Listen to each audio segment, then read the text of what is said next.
Elle a été confirmé que le prince Harry assistera seul à la cérémonie du couronnement de son père, Charles III, en l'abbaye de Westminster, le 6 mai prochain.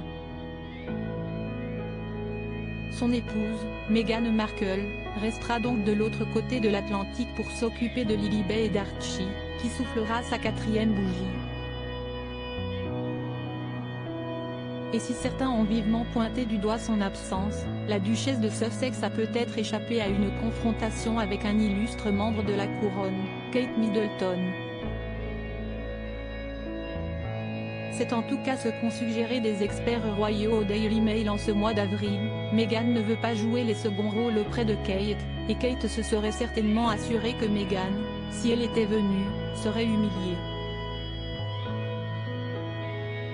En effet, si le torchon brûle depuis un certain temps entre les princes Harry et William, les rapports entre Meghan Markle et Kate Middleton ne seraient pas non plus des plus cordiaux.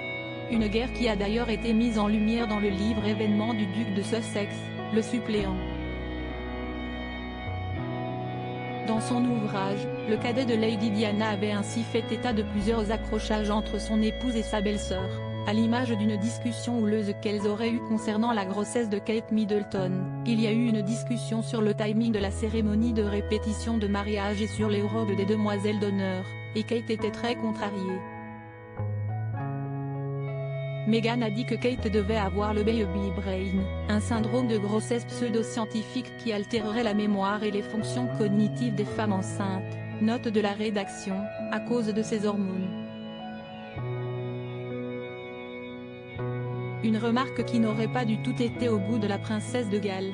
Supérieure à Kate Middleton versus Meghan Markle, ses apparitions publiques marquées par des tensions Meghan Markle hantée par le souvenir des obsèques d'Élisabeth II. Si certains ont prêté l'absence de Meghan Markle au couronnement de Charles III à la peur d'une confrontation avec Kate Middleton, d'autres ont indiqué que ce faux bond aurait davantage un rapport avec un traumatisme vécu par la duchesse de Sussex. En effet, en septembre dernier, à l'occasion des funérailles d'Élisabeth II, elle avait été attaquée de toutes parts par les tabloïds, une presse qu'elle avait tenté de fuir en quittant le territoire anglais. Et il est certain que sa présence au couronnement de Charles III aurait fait couler autant d'encre, si ce n'est plus. Article écrit en collaboration avec 6 médias Crédit Photo, Action Presse.